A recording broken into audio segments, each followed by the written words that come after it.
Your body starts changing the moment you stop walking. And after 60, those changes happen faster than most people realize. But the opposite is also true. When you walk every day, your body can start fighting back in ways that surprise you. If you want to stay healthy and independent as you age, hit that subscribe button right now. We share science-backed health tips like this every single day. Over the years, one pattern keeps showing up in clinics, rehab rooms, and research studies. The people who keep walking, even in small amounts, often keep more strength, more balance, and more freedom. The people who stop moving usually do not notice the decline right away. It sneaks in. First, it is a little stiffness, then worse sleep, then weaker legs, then getting tired from simple things. Here's the thing. Walking looks too simple. So many people ignore how powerful it really is. But by the end of this video, you'll understand exactly what happens inside your body when you walk every day and how to use it in the safest, smartest way. Now, before we continue, tell me your age and where you're watching from in the comments. This helps us understand who we're helping. Here's what most people get wrong. They think walking only counts if it is long, fast, sweaty, or painful. That is not what the evidence shows. Not all or nothing, but small and steady. Not weekend warrior, but daily motion. In fact, a 2023 study from the University of Connecticut found that older adults with high blood pressure who added about 3,000 steps a day lowered their top blood pressure number by 7 points and the bottom number by 4 points. That matters, especially when about 80% of older adults are dealing with high blood pressure. So if you have been thinking, if I can't do 10,000 steps, why bother? That idea may be hurting you more than helping you. And let me be clear, walking is not magic. It is better than that. It is repeatable. It is cheap. It is safe for most people. And it works through many systems at once. Your heart, your brain, your blood sugar, your joints, your mood, your sleep, they all respond. So what exactly starts happening when you walk every day? Number 5, better blood sugar control.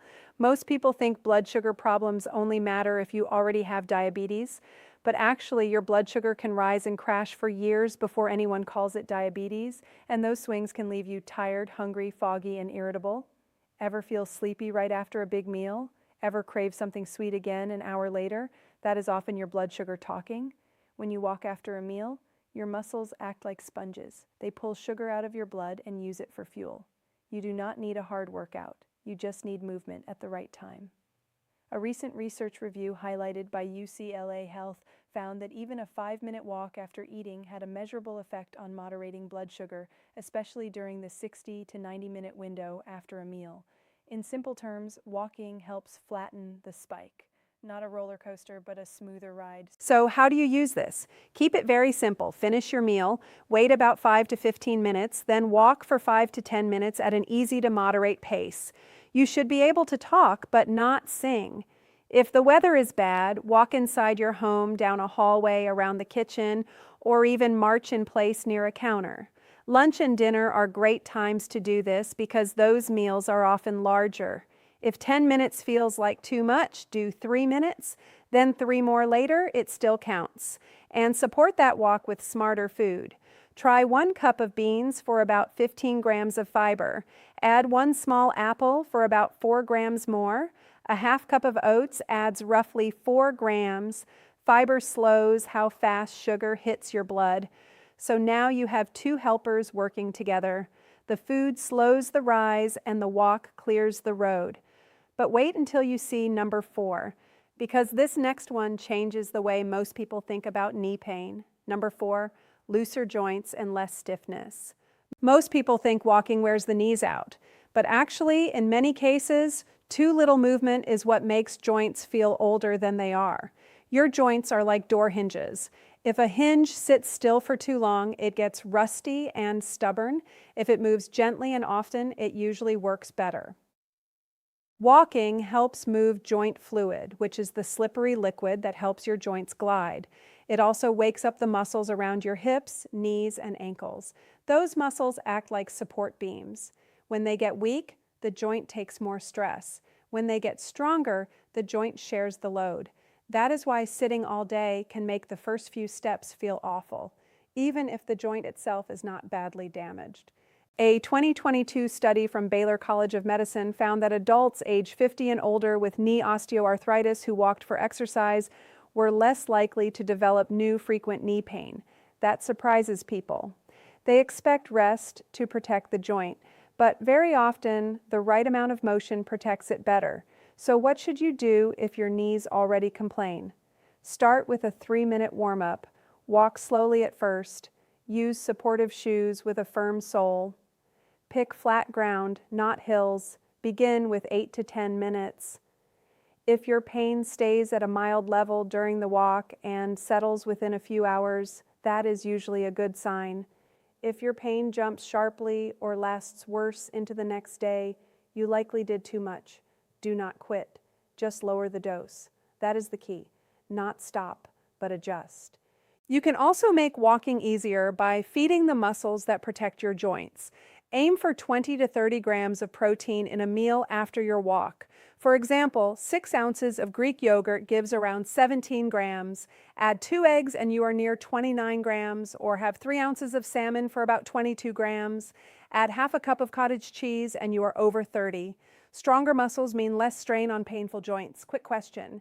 Have you experienced stiff knees, sore hips, or swollen ankles after walking? Comment yes or no below. And keep this in mind, some soreness from unused muscles is normal. Sharp joint pain is not. Your body is not trying to punish you. It is trying to talk to you. Learn the difference, and walking becomes much easier to stick with. But wait until you see number 3, because this next benefit starts helping many people before the scale changes at all. Number 3, better mood and better sleep. Most people think walking is only for the body. But actually, one of the fastest places you may notice a difference is your mind. Why? Because walking changes your stress chemistry. It helps lower stress hormones, boosts mood chemicals, and gives your brain a rhythm it likes. Think of it like opening the windows in a stuffy room.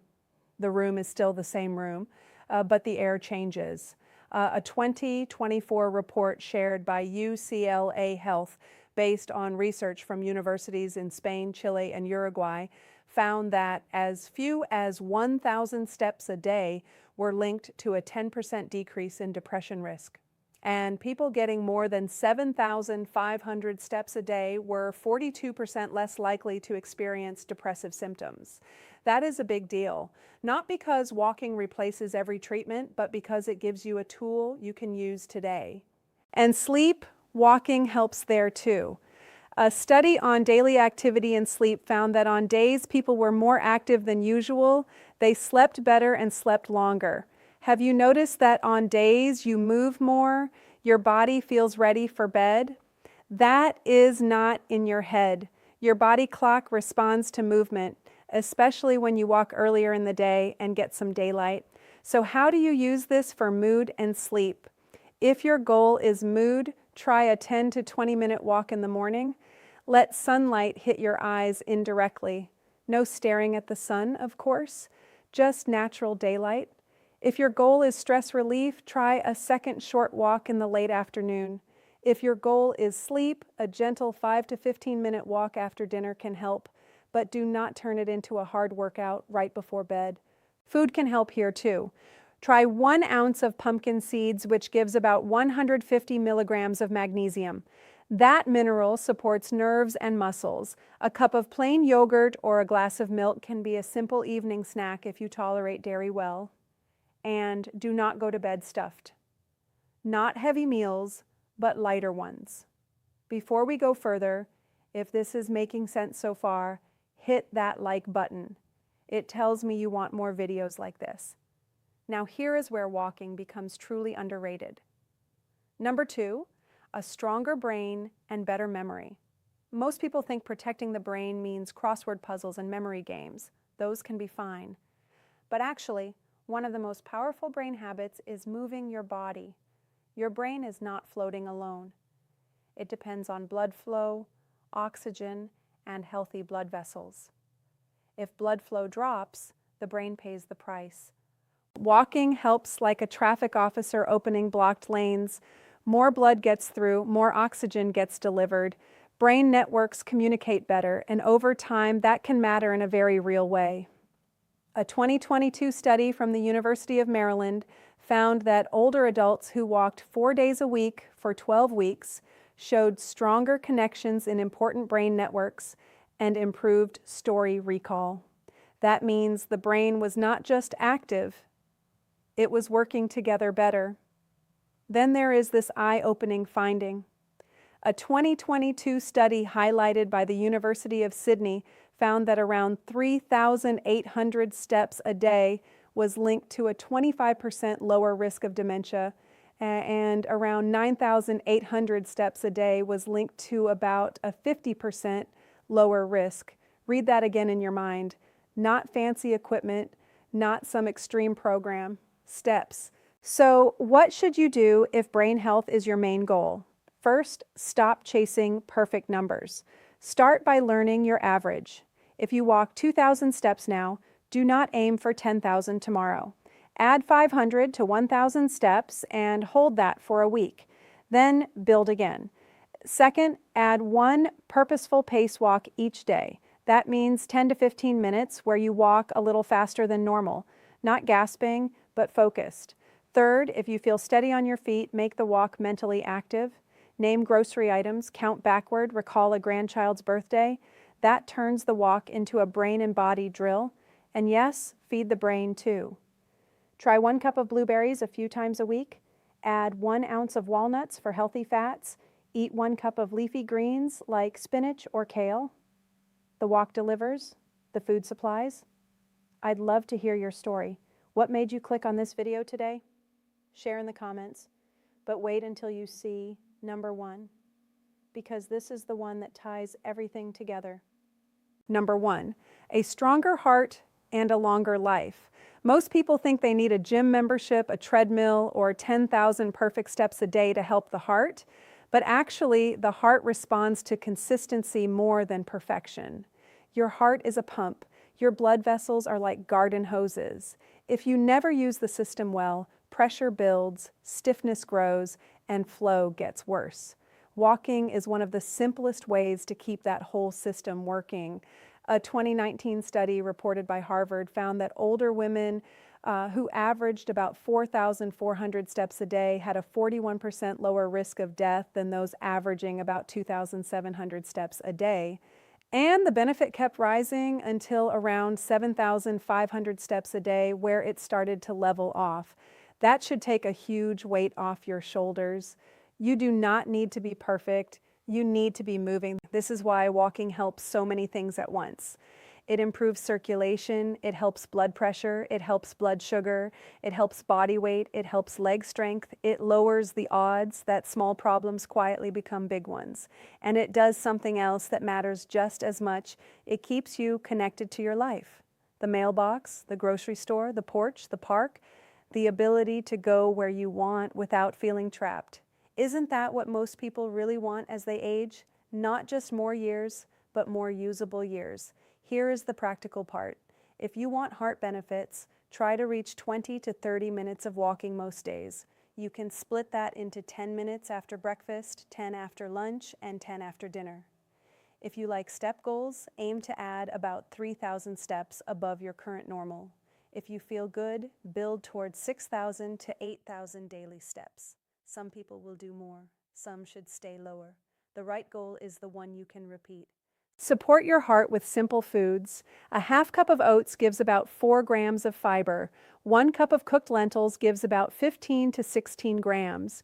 A medium banana gives around 400 milligrams of potassium. Those are not miracle foods. They are quiet helpers, just like walking. Now, let's pump the brakes for a second. I'm not saying this to scare you, but walking is still a form of medicine, and medicine works best at the right dose. If you get chest pressure, severe shortness of breath, dizziness, fainting, or pain that shoots down the arm or jaw, stop and get medical help.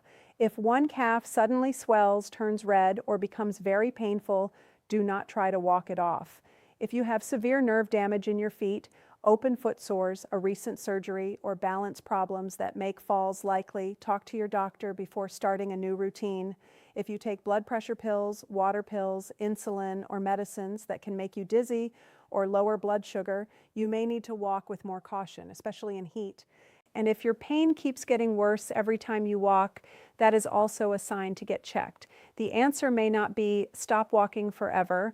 It may be you need a better plan, maybe a cane, maybe better shoes, maybe shorter walks, maybe physical therapy. The point is, do not ignore warning signs so you're convinced, but thinking, how do I actually do this? Start smaller than you think you need to. The easiest option is 5 minutes after one meal. That's it. If that goes well for 3 days, add a second 5-minute walk. If that feels easy, move one of them to 10 minutes. Another simple plan is this. Week 1, walk 5 minutes a day. Week 2, walk 10. Week 3, walk 15. Budget-friendly works fine here. You do not need fancy shoes unless your feet truly need special support. You do not need a smartwatch. A cheap pedometer works. Counting laps in your hallway works. Walking in a store works. Marching in place during commercials works. The best walking plan is the one you will still be doing next month. Look, there's a lot of noise out there. Fancy routines, extreme challenges, perfect step counts, but walking every day still works because your body understands it. You don't need to overthink this. Start with just 10 minutes today, or even 5 if that is where you are. Your body will tell you if it's working. Your sleep may improve, your mood may lift, your legs may feel steadier, your numbers may start moving in the right direction. If this helped you, hit that like button. And if you want more videos like this, make sure you're subscribed because we post new health tips every single day. Stay healthy, stay strong.